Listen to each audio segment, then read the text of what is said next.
Okay, another quick video report. I spent quite a bit of time today, maybe 2 hours, on this. I've made everything work using interrupts. I had to implement an RC filter, the capacitor and resistor filter, and some stuff like that to get rid of the noise. But this is working pretty reliably. What I have here are some fans that are driven with a pulse width modulation signal. They each give an indexing pulse once per revolution. So we filter the noise out of the pulse, measure the number of pulses per second to calculate the RPM.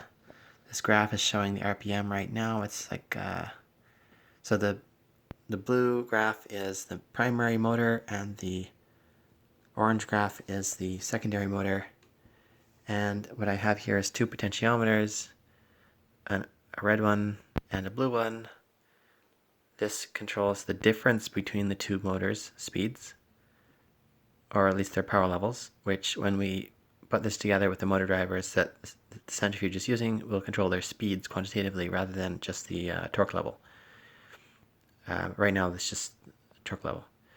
And then this one controls the power level going to the primary motor. So you control the primary speed and the difference between the speeds of the two fans. So primary motor and the difference between the primary motor and the follower motor. And got it all working without noise issues, stuff like that. The potentiometers have a little bit of hysteresis, so things don't go jumping around randomly. You can see here if I turn the I turned it off. I turned the blue one off. If I turn the blue one on, let's watch the graph. Turn the blue one up. It goes up, the fan gets faster and faster, and so does the orange one.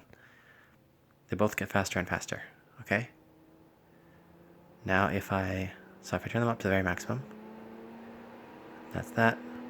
Now if I turn the red knob, the difference between the two of them will increase or decrease depending on which way I turn it. These are increasing. So eventually the orange line will drop down to 0 because the difference becomes very large. So the difference between them drops. There you go. So you can see they follow each other on the way up, and I can make them diverge if I want to. Now the RPM isn't super steady, because probably just because they're fans. There's a little bit of issues with some pulses being detected that are not that reliable, but if we just let it stabilize for a second and look at the text as it flows by, not with the plotter, just with the text here, you can see these numbers here are pretty reasonably stable. Just look at the last 3 of them at the bottom there. Oh, we got some, we do have some irregularities there. It jumped by almost 250. Yeah, it jumped by 300, didn't it? A variation of 480, which can't be right. So yeah, there must be some noise issues still. I'll have to implement some software filtering, but I think that's probably all I can do for today.